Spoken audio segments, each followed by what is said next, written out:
છે ગુજરાત ફર્સ્ટની વિશેષ રજૂઆતમાં અને આપની સાથે હું છું દીપિકા.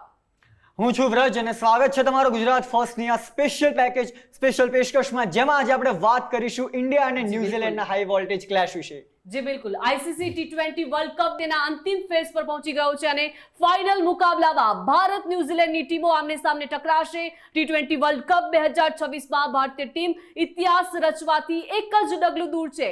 ડિફેન્ડિંગ ચેમ્પિયન તરીકે ભારત સતત બીજી વખત ટાઇટલ જીતવાનું લક્ષ્ય રાખશે. તો આ સાથે જ ન્યુઝીલેન્ડ તેના પ્રથમ T20 વર્લ્ડ કપ ટાઇટલ પર નજર રાખી રહ્યું છે. આ પહેલીવાર હશે જ્યારે બે ટીમો ત્રણેય ICC ફોર્મેટની ફાઇનલમાં એકબીજા સામે ટકરાશે અને ભારત ન્યુઝીલેન્ડ અગાઉ વન ડે અને ટેસ્ટ ફોર્મેટમાં ICC ટુર્નામેન્ટની ફાઇનલમાં ટકરાયા છે. ફાઇનલ મુકાબલામાં ભારત અને ન્યુઝીલેન્ડની ટીમો આમને સામને છે, ત્યારે આ મુકાબલાને લઈને અત્યારે દેશભરમાં ભારે ઉત્સાહનો માહોલ છે. સાથે સાથે ગુજરાત ફર્સ્ટના સ્ટુડિયોમાં પણ ઉત્સાહનો માહોલ છે અને વ્રજ ગેસ્ટ પેનલની જો આપણે વાત કરીએ, આપણી સાથે ગેસ્ટ પેનલ પણ જોડાઈ ગયા છે. મન ભટ્ટ જેવો ક્રિકેટ પ્રેમી છે, સાથે સાથે ભદ્રેશ વાઘેલા ક્રિકેટ કોચ છે, હેત નવલખા પણ ક્રિકેટ કોચ છે અને વેદાંત રાવલ ક્રિકેટ પ્લેયર છે. આ સાથે જ દિનેશ નાકરાણી યુગાન્ડા ક્રિકેટ ટીમના ઓલરાઉન્ડર ખેલાડી અને 2024 T20 વર્લ્ડ કપ પ્લેયર પણ તેઓ રહી ચૂક્યા છે. ખૂબ ખૂબ સ્વાગત છે ગુજરાત ફર્સ્ટના સ્ટુડિયોમાં તમામ ગેસ્ટનું. અને જે રીતે વ્રજ આ ફાઇનલ મુકાબલો રમવા જઈ રહ્યો છે અને તેને લઈને પણ ભારે ઉત્સાહ છે વ્રજ. જી બિલકુલ, 140 કરોડ ભારતવાસીઓએ સપનું જોયું છે કે ઇન્ડિયા ફરી એકવાર આ ટાઇટલને ડિફેન્ડ કરે. જેમ આપણને ખબર છે કે 2007માં મહેન્દ્રસિંહ ધોનીની કેપ્ટનશિપમાં આપણે આ T20 વર્લ્ડ કપનું પ્રથમ એડિશન જીતી ચૂક્યા છીએ અને ત્યારબાદ 2024માં રોહિત શર્માની કેપ્ટનશિપમાં આપણે બીજી વાર આ ટાઇટલ જીત્યું હતું. અને હવે ઇન્ડિયા ફરી એકવાર આ ટાઇટલ પર નજર રાખી ચૂકી છે અને આ ફાઇનલ હવે થવા જઈ રહ્યું છે અમદાવાદના નરેન્દ્ર મોદી સ્ટેડિયમમાં.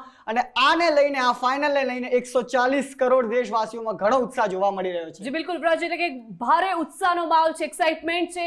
દિનેશભાઈ, સૌપ્રથમ આપ જણાવશો કે ભારત ન્યુઝીલેન્ડની આ ટીમ ની કાંટાની ટક્કર છે, કેમ કે બંને દમદાર પ્લેયર્સ છે ટીમમાં. અને હવે આ ભારત અને ન્યુઝીલેન્ડની ટીમને લઈને આપનું શું માનવું છે, કેમ કે તમે પણ યુગાન્ડા ટીમના બેસ્ટ ઓલરાઉન્ડર પ્લેયર્સ રમી રહ્યા છો અત્યારે, અને હવે આ બંને ટીમને લઈને આપનું શું માનવું છે, શું આપની પ્રતિક્રિયા? પહેલા તો હું કહીશ કે આ જે મેચ છે એ છેલ્લી ઓવર સુધી જવાનો છે અને ખૂબ જ રસપ્રદ મેચ થવાનો છે. એવું નહીં થાય કે વન સાઇડેડ મેચ થશે.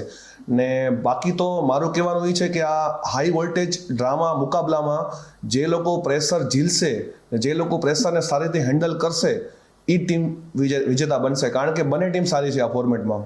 જી બિલકુલ, બંને ટીમ એકદમ બેસ્ટ છે. અને ભદ્રેશભાઈ પણ આપણી સાથે જોડાઈ ગયા છે, કોચ છે જેવો. ભદ્રેશભાઈ, એ સમજવું છે કે અમદાવાદનું આ નરેન્દ્ર મોદી સ્ટેડિયમ, જેની પીચ રેડ સોઇલ પીચ છે, જ્યાં ડ્યુ આવવાની પણ શક્યતા ખૂબ જ ઓછી થઈ ગઈ છે, અને હવે એવી પીચ પર જો ભારત ટોસ જીતે તો ભારતે શું કરવું જોઈએ, શું ભારતની સ્ટ્રેટેજી રહેવી જોઈએ? ટોસ જીતે છે ભારત, તો ભારતે પહેલી ફિલ્ડિંગ લેવી જોઈએ, કારણ કે ડ્યુ આવવાની શક્યતા ઓછી છે અને સ્પિનરને ખાસ કરીને મદદ ઓછી મળશે. બોલર જે છે પેસ બોલર, એને મદદ વધારે મળી શકે છે. એટલી રેડ સોઇલની પીચ નથી, આમાં બ્લેક ને રેડ બંને કોમ્બાઇન કરીને બનાવવામાં આવી છે. તો પેસ બોલરને જે છે વધારે બેનિફિટ મળશે, એમાં બાઉન્સ બી મળશે અને પેસ બી મળશે, જેથી બેટિંગ થોડી આસાન રહેશે સ્પિન કરતાં. તો ભારતે પહેલી ફિલ્ડિંગ લેવી જોઈએ. જી બિલકુલ, એટલે ભારતે પહેલી ફિલિંગ લેવી જોઈએ. વ્રજ, આપનું શું માનવું છે, જો ડ્યુ રહે અને ભારતે જો ટોસ જીતે તો શું ભારતની સ્ટ્રેટેજી હોવી જોઈએ? જી દીપિકા, અમદાવાદની પિચ યુઝ્યુઅલી એવી રહેતી હોય છે જ્યાં ડ્યુનું કોઈ એટલું ખાસ મહત્વ નથી રહેતું. આપણે જોયું છે કે જે ટીમ પહેલા બેટિંગ કરે કે પછી ચેસ કરે, એનાથી કોઈ ખાસ ફરક પડતો નથી. બટ એક વાત હું દિનેશભાઈને પૂછવા માંગીશ કે એમને જે વાત કીધી કે જે પ્લેયર્સ પ્રેશર ઝીલશે એ ટીમ આગળ વધશે. હવે પ્રેશરની જ્યારે વાત આવે તો ટીમ ઇન્ડિયા, આખી ટીમ ઇન્ડિયાની જે 11 છે એની ઉપર ન્યુઝીલેન્ડના બે ખેલાડીઓ એવા છે જે સંપૂર્ણપણે પ્રેશર ક્રિએટ કરી શકે છે, અને એમનું નામ છે ફિન એલન અને ટીમ સાયફર્ટ. કારણ કે આપણે અગાઉની મેચીસમાં પણ જોયું છે કે એ લોકો ઇંગ્લેન્ડની સામે, જે સાઉથ આફ્રિકાની સામે જે રીતે એ લોકોએ 12 ઓવરમાં આખો રનચેસ કમ્પ્લીટ કર્યો હતો. તો દિનેશભાઈ, હું તમને પૂછવા માંગીશ કે એ બંને ખેલાડીઓને આપણા ઇન્ડિયન બોલર્સ જલ્દી આઉટ કરે, એના માટે ઇન્ડિયન બોલર્સની સ્ટ્રેટેજી શું હોવી જોઈએ? આ બંને પ્લેયરના તમે જે નામ દીધા છે એ પેસ બોલરને બહુ સારી રીતે રમી રહ્યા છે. તો મારા હિસાબે ઇતિહાસ તમે જોવો ને તો આ બંને જે બેટ્સમેનો છે એ સ્પિનર આગળ થોડા નબળા છે બેટિંગમાં. તો ઇન્ડિયાની સ્ટ્રેટેજી એ રહેવી જોઈએ કે એ લોકો સામે જલ્દીથી જલ્દી સ્પિનર લાવવામાં આવે વિકેટ લેવા માટે. કે જે ટીમ પોતાનું પાવર પ્લે કોન્કર કરી નાખે, જે ટીમ પોતાના પહેલા 6 ઓવર સરસ રીતે રમી લે અને બોર્ડ પર 60 થી 70 રન લગાવી દે, એ ટીમ થ્રુઆઉટ ધી ઇનિંગ્સ પોતાનો એક બેઝ તૈયાર કરી શકે છે અને એના ઉપર 200 થી 210 રનનો ટાર્ગેટ અમદાવાદની પિચ ઉપર ખૂબ જ સારો હોઈ શકે છે. તો પાવર પ્લેમાં આપણા ઇન્ડિયન જે બેટર્સ છે, અભિષેક શર્મા છે, સંજુ સેમસન છે, ઈશાન કિશન છે, એ લોકોને ન્યુઝીલેન્ડના બોલર્સને ફેસ કરવો પડશે. પણ સવાલ એક ઊભો થાય છે, એ સવાલ હું પૂછવા માંગીશ કે કઈ રીતે જે ન્યુઝીલેન્ડના જે સ્પિનર છે, જે મિચેલ સેન્ટનર, એમના કેપ્ટન જે છે, એ એમની ઓફ સ્પિનથી ઘણા એવા બેટર્સ છે જેમને હેરાન કરી ચૂક્યા છે અને કરવાની તાકાત રાખે છે. તો આપણા ઇન્ડિયન બેટર્સ એમની સ્પિનથી કઈ રીતે બચી શકશે? એમને વધારેમાં વધારે સિંગલ રોટેટ કરીને અને બાઉન્ડ્રી ઓવરની 1 કાં તો 2 લઈને સ્ટ્રાઇક રોટેટ કરતા રહેવું જોઈએ. તો વિકેટ પડવાના ચાન્સીસ બી ઓછા રહેશે અને પાવર પ્લેમાં રન બી વધારે થશે. તમે વાત કરી સ્ટ્રાઇક રોટેશનની, પણ આપણે જ્યારે આપણે જાણતા હોઈએ છીએ કે પાવર પ્લેમાં સ્ટ્રાઇક રોટેશન કરતાં વધારે મેટર કરતું હોય છે કે કઈ રીતે એક બેટર પોતાની એક્સપ્લોઝિવ ઇનિંગ્સથી એ છક્કા ચોક્કા મારીને રન રેટને મેન્ટેન કરીને એ પાવર પ્લેમાં 60 થી 70નો રન જે ઊભો કરી શકે છે. બટ આ રોલ માટે હવે આપણે જોયું છે કે અભિષેક શર્માનું ફોર્મ એટલું ડગમગી રહ્યું છે, એટલું સારું નથી રહ્યું આ T20 વર્લ્ડ કપમાં. તો આ જવાબદારી કોણે લેવી પડશે, સંજુ સેમસનને કે પછી અભિષેક શર્માને? જવાબદારી બધાએ લેવી પડે, પણ એમાં પાવર પ્લેમાં અભિષેક શર્મા ઇન્ડિયન ટીમ એમને બેક કરે છે અને સંજુ સેમસન એમનો રોલ પરફેક્ટ નિભાવે છે, એથી બધી ટીમ અંદર કરી શકે છે. મન પણ આપણી સાથે જોડાઈ ગયા છે, જેવો ક્રિકેટ પ્રેમી છે. મન, ટીમ ઇન્ડિયાના ઓપનર સંજુ સેમસન છેલ્લી 2 મેચમાં હાફ સેન્ચુરી મારી ચૂક્યા છે અને અમદાવાદના મેદાન પર પણ ભારતને તેમનાથી ખૂબ જ અપેક્ષા રહેશે. પણ અભિષેક શર્માનું ફોર્મ ભારત માટે ચિંતાજનક છે. અભિષેકને ફાઇનલ માટે તેની બેટિંગ સ્ટાઇલમાં શું બદલાવ લાવવો પડશે, તેને લઈને આપ શું કહેશો? જો આમ તો જોવા જઈએ તો અભિષેક શર્મા જે સ્ટાઇલથી એમની બેટિંગ કરી રહ્યા છે એમાં સૌથી મોટો રોલ ટીમ ઇન્ડિયાના પ્લેયર્સનો અને કોચનો જ છે.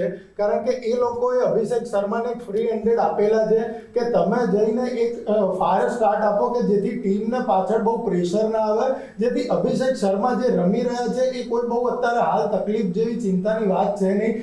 1 કે 2 ઇનિંગ એવી આવી પણ શકે છે કે જેમાં ડકમાં આઉટ થાય. સ્ટાર્ટિંગમાં આપણે જોયું કે શરૂઆતની 3 મેચમાં એમનું ખાતું પણ નતું ખુલ્યું, એ ડક ઉપર આઉટ થયા હતા. એટલે 100% એમનું ફોર્મ એક ચિંતાજનક છે, પણ એટલું પણ ચિંતાજનક નથી કે આપણે બહારથી એમને પ્રેશરાઇઝ કરવા જોઈએ. અભિષેક શર્મા જે રમી રહ્યા છે ટીમ માટે બહુ જ સારી ઇનિંગ રમી રહ્યા છે અને ઓલરેડી રમી ચૂક્યા પણ છે.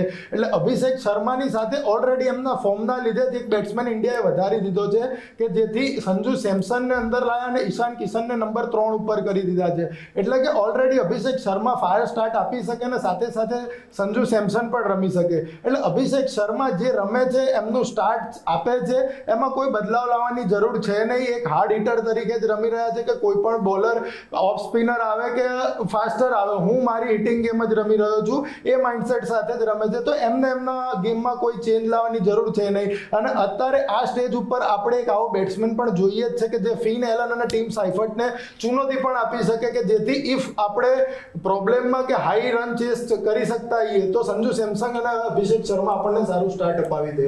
જી મનોજ, હું અગ્રી કરીશ તમારી વાતથી. આપણે વાત કરી બેટિંગની, પણ બોલિંગમાં તમે કન્સર્ન તમે જોયો હશે કે અર્શદીપ સિંહ છે, જે આપણે છેલ્લી મેચ સેમીફાઇનલમાં જોઈ કે એમને પોતાની ઓવરમાં જે એમના લીગલ બોલ્સ હતા એમના કરતાં વધારે વાઇડ્સ નાખી છે. તો હવે શું ફાઇનલમાં ઇન્ડિયા ક્યાંક એ વિચારતું હશે કે શું અર્શદીપ સિંહને બહાર બેસાડીને મોહમ્મદ સિરાજને તમે આ પ્લેઇંગ 11માં લાવી શકો છો? શું કોઈ ચેન્જીસ થવાની શક્યતા ખરી?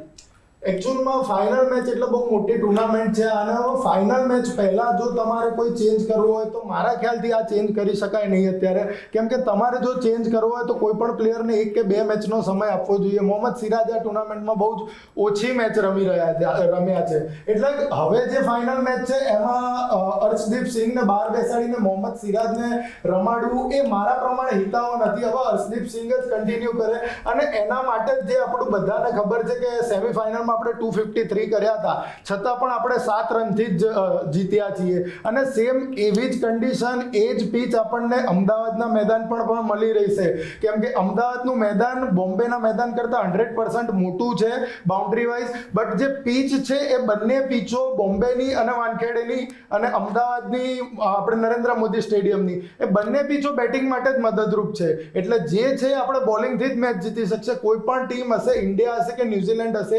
હિટિંગ તો કરવાના જ છે. એ લોકો કોઈ પણ એ માઇન્ડસેટથી નહીં રમે કે 1 વિકેટ ગઈ કે 2 વિકેટ પડી તો આપણે ગેમ સ્લો કરી દઈએ. કોઈ એટલા ઇઝી માઇન્ડસેટથી આ ગેમ નહીં રમે. જી બિલકુલ. દિનેશ, આપનું શું માનવું છે, જો ભારત ટોસ જીતે છે તો ભારતે પહેલા તો શું નિર્ણય લેવો જોઈશે, અને ભારતની ટીમે જ્યારે ટોસ જીતે છે ત્યારે તેમની સ્ટ્રેટેજી શું રહેવી જોઈએ, અને બેટિંગ ઓર્ડર ભારતે ફેરફાર કરવો પડશે કે સેમ બેટિંગ ઓર્ડર પર ભારતે સેમ રાખવો પડશે?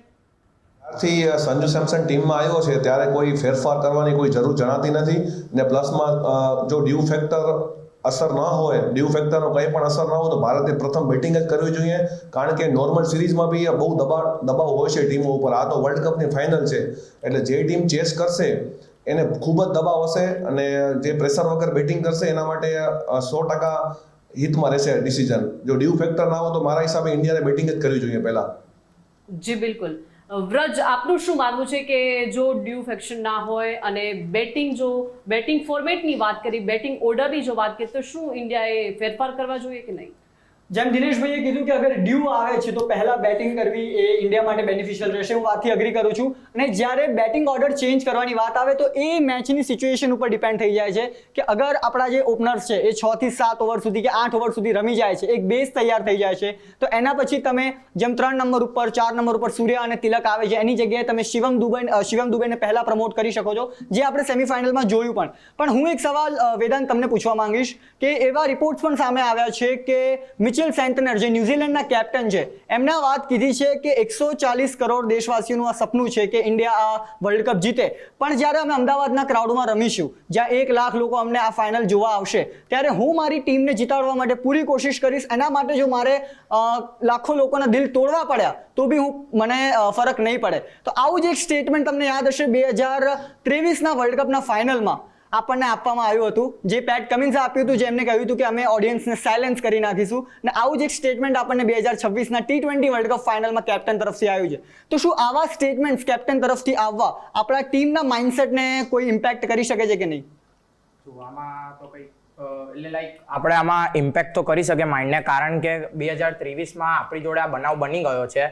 તો એક વખત આ ઇન્ડિયન ટીમને આ ધ્યાન તો રાખવું જ જોઈએ, કારણ કે સામેવાળી ટીમના કેપ્ટન જે મિચેલ સેન્ટનર છે એ વિચારતા જ હશે કે એમને આ ટુર્નામેન્ટ જીતવી જ છે, તો એ લોકો પહેલેથી આ જે પ્લેનિંગ કરતા હશે, જે ક્રાઉડને સાયલેન્ટ કરવાનો, એ ઇમ્પેક્ટ આપે જ. કારણ કે એ લોકો એ માનતા હોય કે આપણે આ સ્ટેટમેન્ટ આપીએ જેનાથી આ ક્રાઉડનું સ્ટેટમેન્ટ આપ્યું છે તો એનાથી ઇમ્પેક્ટ પડશે માઇન્ડ પર, અને એ પડશે જ. કારણ કે ટીમ ઇન્ડિયાના પ્લેયર વિચારશે કે જો આવું કહે છે તો એ લોકોની પ્રેક્ટિસ બી સારી હશે, એ લોકોનો કોન્ફિડન્સ બી હાઈ હશે, એ લોકોએ બધું પ્લેનિંગ કરીને બી રાખ્યું છે કે ઇન્ડિયાને કેવી રીતે હરાવી, કેવી રીતે બેટિંગ પહેલા આવે તો શું કરવું, બોલિંગ પહેલા આવે તો શું કરવું. તો ઇન્ડિયન ટીમે આ બાબત પર ધ્યાન આપવું જોઈએ. જી.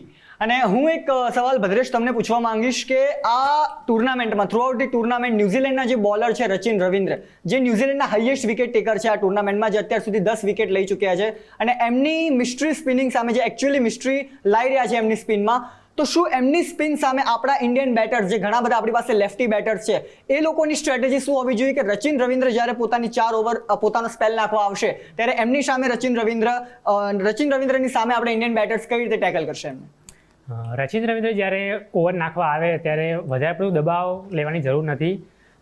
એના જે આપણે જે પીચ વિશે વાત કરી કે કેટલો ટર્ન મળે છે એ આપણે પહેલાં જોઈશું કે પહેલાં 2-3 બોલ કે પહેલી ઓવરમાં શું આવે છે. ટ્રાય કરીશું કે બાઉન્ડ્રી તો કન્સર્ટ કરવાની જ છે, પણ જો જ આપણે સિંગલ ડબલ એને ચાલુ રાખવા પડશે જોડે જોડે. આપણે દબાવની જગ્યાએ આપણે રચિન રવિન્દ્રની ઉપર પ્રેશર આપવું પડશે, તો થોડો વધારે બેનિફિટ રહેશે. દિનેશ, આપની પાસે હું આવવા માંગીશ. દિનેશ, એ જણાવશો કે ઇન્ડિયા ટીમના પ્લેયર્સને કોણ ન્યુઝીલેન્ડના ટીમ કાફી ટક્કર આપશે, ટફ રહેવાના છે ન્યુઝીલેન્ડ, એવા કયા પ્લેયર્સ છે જે ઇન્ડિયા માટે ભારી રહી શકે છે? મારા મતે રચિન રવિન્દ્ર જ એક એવો પ્લેયર છે કે જે ઇન્ડિયા માટે ભારી રહી શકે છે, કારણ કે બાકીના જે બેટ્સમેનો છે એટલા સ્પિનરો સામે એટલા કમ્ફર્ટેબલ નથી. એક રચિન રવિન્દ્ર જ એવો બેટ્સમેન છે જે સ્પિનર માટે બી કમ્ફર્ટેબલ છે અને પેસ બોલર માટે બી કમ્ફર્ટેબલ છે. તો એ રચિન રવિન્દ્ર હું નામ સજેસ્ટ કરી કે ઇન્ડિયાને ભારે પડી શકે એમ છે. જી બિલકુલ. વ્રજ, આપનું શું માનવું છે ન્યુઝીલેન્ડની ટીમના એવા કયા ખેલાડીઓ છે જે ઇન્ડિયા માટે ખૂબ જ ટફ ટક્કર આપી શકે છે, ખૂબ જ ભારી ઇન્ડિયા માટે રહી શકે છે? દીપિકા, ન્યુઝીલેન્ડની ટીમની વાત કરીએ તો એમના જે 11 પ્લેયર્સ છે એ એકચ્યુઅલીમાં થ્રુ આઉટ ધી ટુર્નામેન્ટ એક કમ્પ્લીટ ફોર્મમાં રહ્યા છે, પણ એક પ્લેયર છે જેનો ઉલ્લેખ હું કરવા માંગીશ, જેનું નામ છે ગ્લેન ફિલિપ્સ. એ ગ્લેન ફિલિપ્સ એક એવા ખેલાડી છે જેમને કહેવાય છે કે એ જ્યારે ફિલ્ડ પર હોય ત્યારે એમની તરફ તમે શોટ ના મારો એ જ વસ્તુ સારી છે, કારણ કે ક્યાંકથી પણ એ વ્યક્તિ આવીને તમારા કેચ પકડી લે છે. તો હું દિનેશભાઈ તમારી પાસે એ જાણવા માંગીશ કે ગ્લેન ફિલિપ્સને આપણા બોલર્સ અને બેટર્સ બંને કઈ રીતે ટેકલ કરી શકશે, કારણ કે ગ્લેન ફિલિપ્સ એક એવા ઓલરાઉન્ડર છે જે બંને તરફથી બેટિંગ હોય કે બોલિંગ હોય કે પછી ફિલ્ડિંગ હોય ન્યુઝીલેન્ડને એક કમ્પ્લીટ સ્ટાર્ટ આપી શકે છે. તો એમને ટેકલ કરવા માટે ઇન્ડિયાની સ્ટ્રેટેજી શું હશે?